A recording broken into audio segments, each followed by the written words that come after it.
तर मित्रांनो, जय डोंगरादेवचा आजचा ब्लॉग होणार आहे आपला डोंगरादेवचा. तर तुम्ही हा ब्लॉग नक्की तुम्ही कंटिन्यू बघत राहा आणि व्हिडिओ कसं काय वाटला व्हिडिओला लाईक आणि यूट्यूब चॅनलला सबस्क्राईब करायला मित्रांनो विसरू नका. आपली आई डोंगरादेवची परंपरा मित्रांनो आहे, तर त्याचा मी पूर्ण ब्लॉग आणलेला सुद्धा आहे. तर कसं काय वाटला मित्रांनो, एक कमेंट करायला मित्रांनो विसरू नका मित्रांनो. चला तुम्ही आता बघत राहा. आपली देवाची वगैरे पूजा वगैरे त्या ठिकाणी चालत होती मस्तपैकी, आणि मग त्या ठिकाणी पूजा वगैरे झाली आणि मग आपण गावाकडे निघालो आणि गावात नाचण्याचा सुरू केला.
तर मित्रांनो, आपण डोंगरादेवच्या मित्रांनो पूर्ण कंटिन्यू मित्रांनो ब्लॉग आणणार आहे. त्याच्यामुळं आपल्या यूट्यूब चॅनलला सबस्क्राईब करून जा आणि खूप असे नवीन व्हिडिओ बघायला सुद्धा मिळतात आपले गावाकडचे.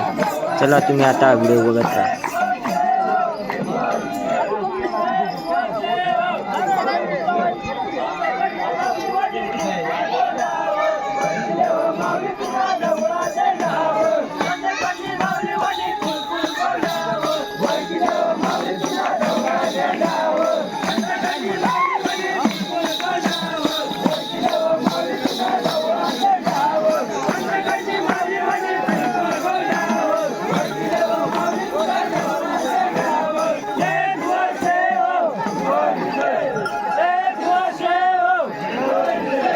तर मित्रांनो, हा ब्लॉग मालेगाडाचा मित्रांनो हा पूर्ण व्हिडिओ आहे. तर हा व्हिडिओ कसा काय वाटला व्हिडिओला लाईक आणि चॅनलला सबस्क्राईब करायला विसरू नका. चला इतक्याच व्हिडिओमध्ये बाय.